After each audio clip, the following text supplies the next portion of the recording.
Praise the lord. మత్తయి సువార్త 27వ అధ్యాయము 1-31 వచనములు. ఉదయమైనప్పుడు ప్రధాన యాజకులును ప్రజల పెద్దలందరూ యేసును చంపింపవలెనని ఆయనకు విరోధముగా ఆలోచన చేసి ఆయనను బంధించి తీసుకొని పోయి అధిపతి అయిన పొంతు పిలాతునకు అప్పగించిరి. అప్పుడు ఆయనను అప్పగించిన యూదా ఆయనకు శిక్ష విధింపబడగా చూచి పశ్చాత్తాపపడి ఆ 30 వెండి నాణెములు ప్రధాన యాజకుల యొద్దకును పెద్దల యొద్దకును మరలా తెచ్చి, నేను నిరపరాధ రక్తమును అప్పగించి పాపము చేసి తినని చెప్పెను. వారు దానితో మాకేమి, నీవే చూచుకొనమని చెప్పగా, అతడు ఆ వెండి నాణెములు దేవాలయంలో పారవేసి పోయి ఉరిపెట్టుకొనెను. ప్రధాన యాజకులు ఆ వెండి నాణెములు తీసుకొని, ఇవి రక్తక్రయధనము గనుక వీటిని కానుక పెట్టెలో వేయ తగదని చెప్పుకొనిరి. కాబట్టి వారు ఆలోచన చేసి వాటినిచ్చి పరదేశులను పాతిపెట్టుటకు కుమ్మరివాని పొలము కొనిరి. అందువలన నేటి వరకు ఆ పొలము రక్తపు పొలమనబడుచున్నది. అప్పుడు విలువ కట్టబడిన వాని, అనగా ఇశ్రాయేలీలో కొందరు విలువ కట్టిన వాని క్రయధనమైన 30 వెండి నాణెములు తీసుకొని, ప్రభువు నాకు నియమించిన ప్రకారము వాటిని కుమ్మరివాని పొలమునకిచ్చిరి అని ప్రవక్త అయిన యిర్మీయా ద్వారా చెప్పబడిన మాట నెరవేరెను. యేసు అధిపతి ఎదుట నిలిచెను. అప్పుడు అధిపతి, యూదుల రాజువు నీవేనా అని ఆయనను అడుగగా, యేసు అతని చూచి, నీవన్నట్టే అనెను. ప్రధాన యాజకులను పెద్దలను ఆయన మీద నేరము మోపినప్పుడు ఆయన ప్రత్యుత్తరమేమియూ ఇయ్యలేదు.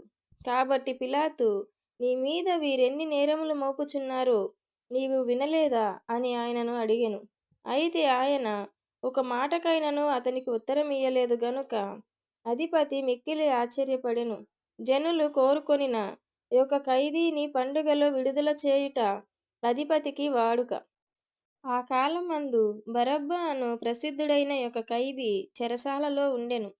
కాబట్టి జనులు కూడి వచ్చినప్పుడు పిలాతు, నేనెవనిని విడుదల చేయవలెనని మీరు కోరుచున్నారు, బరబ్బనా లేక క్రీస్తు అనబడిన యేసునా అని వారిని అడిగెను. ఏలయనగా వారు అసూయ చేత ఆయనను అప్పగించిరని అతడు ఎరిగియుండెను. అతడు న్యాయపీఠం మీద కూర్చుండియున్నప్పుడు అతని భార్య, నీవు ఆ నీతిమంతుని జోలికి పోవద్దు, ఈ ప్రొద్దు ఆయనను గూర్చి నేను కలలో మిక్కిలి బాధపడితినని అతని యొద్దకు వర్తమానము పంపెను. ప్రధాన యాజకులను పెద్దలను బరబ్బను విడిపించుమని అడుగుటకును యేసును సంహరించుటకును జనసమూహములను ప్రేరేపించిరి.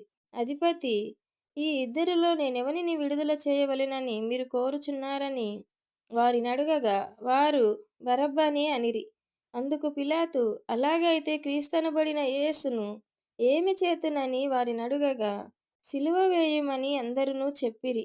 అధిపతి, ఎందుకు, ఇతడు ఏ దుష్కార్యము చేసెనని అడుగగా, వారు సిలువ వేయుమని మరీ ఎక్కువగా కేకలు వేసిరి. పిలాతు అల్లరి ఎక్కువగుచున్నదే గాని తన వలన ప్రయోజనమేమియూ లేదని గ్రహించి నీళ్లు తీసుకొని జనసమూహము ఎదుట చేతులు కడుగుకొని, ఈ నీతిమంతుని రక్తమును గూర్చి నేను నిరపరాధిని, మీరే చూచుకొనుడని చెప్పెను. అందుకు ప్రజలందరూ, వాని రక్తము మా మీదను మా పిల్లల మీదను ఉండునుగాక అనిరి. అప్పుడతడు వారు కోరుకొనినట్టు బరబ్బను వారికి విడుదల చేసి యేసును కొరడాలతో కొట్టించి సిలువ వేయనప్పగించెను. అప్పుడు అధిపతి యొక్క సైనికులు యేసును అధికార మందిరంలోనికి తీసుకొని పోయి ఆయన యొద్ద సైనికులనందరినీ సమకూర్చిరి.